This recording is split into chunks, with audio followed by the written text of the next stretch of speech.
We got the color, paint a picture in your mind, a scene of a girl who has something to find. Listen as my words are always flowing through time. Listen, every note in gold, every rhyme. Now let me transport you to 1599. You're in a stadium, waiting for the next show, and your cranium is caving in, about to explode. The crowd is cheering, screaming, clapping their hands. Music plays loudly, erupt from the bands. Then they announce the play's about to commence. The actors are tense, rigid, just like a fence. They're standing there, waiting for Shakespeare's direction. You watch this from your seat in the very front section. Could her twin be alive? She starts to wonder. She doesn't have time, she hears the roaring of thunder. She runs to the crew and to her homies. Yeah, They could live on the street and do it all illegal. They could kill to survive and rob like Bugsy Siegel. Then they saw Orsino, he was in the Regal. The crew said that his name was Orsino. She was surprised. Yeah, but we know that he was the Count of the island Illyria. And he suffered from tragic hysteria. 'Cause Olivia's husband is dead. She won't marry again, but she's stuck in his head. Anyway, remember our girl from the beginning? She realizes the truth and her world starts spinning. She must become a man to survive in this world. She must be called Cesario, although she's a girl. She wraps herself up so Orsino can't tell, or else it would ruin this life as well. Now she walks to the grand old Count. She says she'll work for him for a modest amount.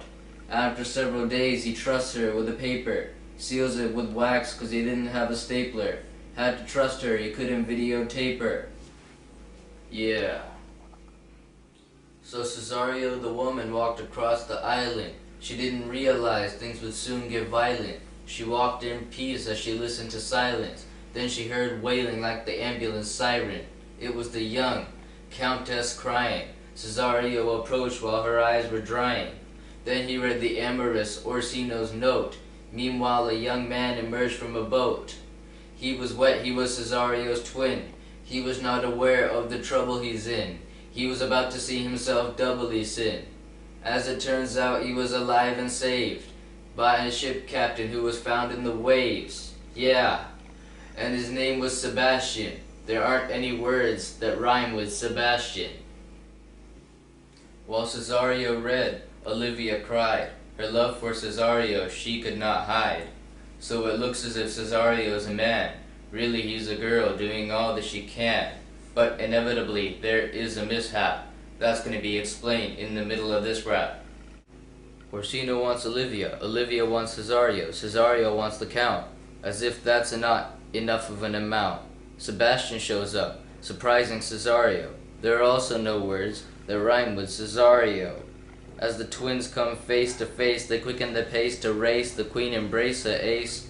So it looks as if Olivia's found the right man. One who looks like Cesario, but is really a male. And that seems like the end of this tale. So as the story does come to a close, you watch the end of the shows and walk between the rows.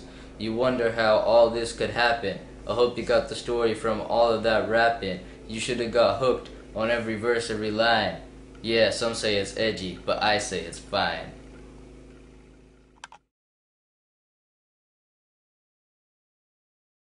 You're in the stadium, waiting for the next show, and your cranium is caving in, about to explode. 1. While Cesario read, Olivia cried. Her love for Cesario she could not hide. So it looks as if Cesario's a man. Really he's a girl doing all that she can. Oh, there's only 2 lines.